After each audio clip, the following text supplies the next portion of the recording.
The Richest Man in Babylon, 7 Key Takeaways. The Richest Man in Babylon is a classic read. Here's the most important takeaways and how you can apply them to live your rich life. 1. Start thy purse to fattening. This point is actually the crux of the book, the classic principle of paying yourself first.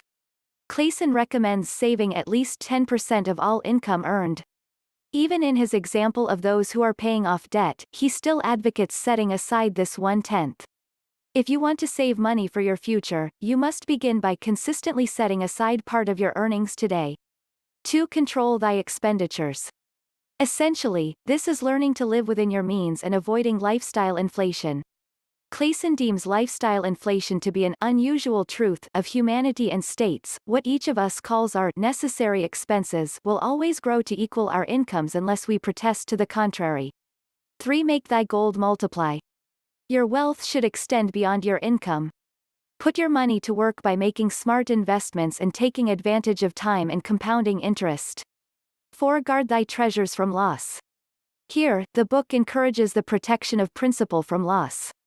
It is easy to criticize this idea, as most of us feel that investment vehicles that have the potential to lose value, such as stocks, are essentials part of a balanced portfolio. If you take a bigger picture view, however, the lesson becomes more palatable.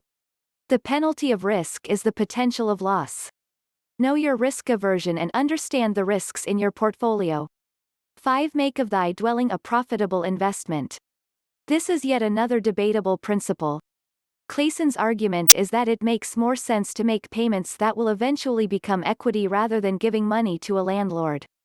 Rather than getting sucked into renting versus owning debate, I will defer to a Scrooge strategy tip and say run the damn numbers and see which method makes sense for you at this particular point in your life. 6. Ensure a future income.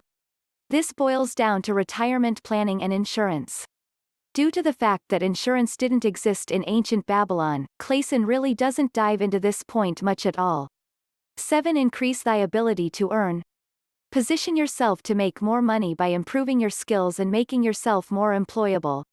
Train yourself, go to classes, take jobs on the side, whatever you chose, set specific and measurable performance goals and start working to earn more money now.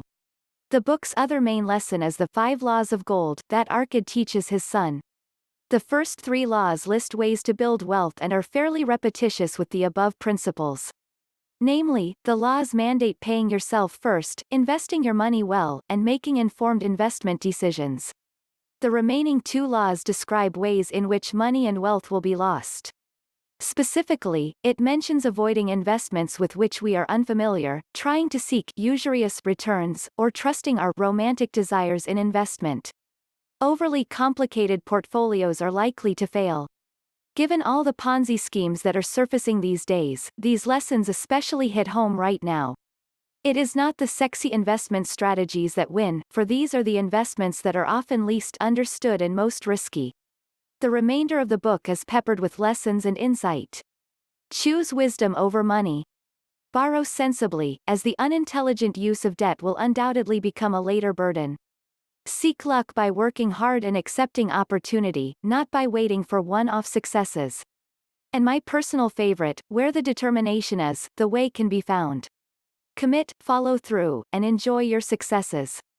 The book can often feel simplistic and repetitive, but the advice about earning and savings are sound. By its nature, a book that is set in the days well before banks and organized markets is going to be sparse on details.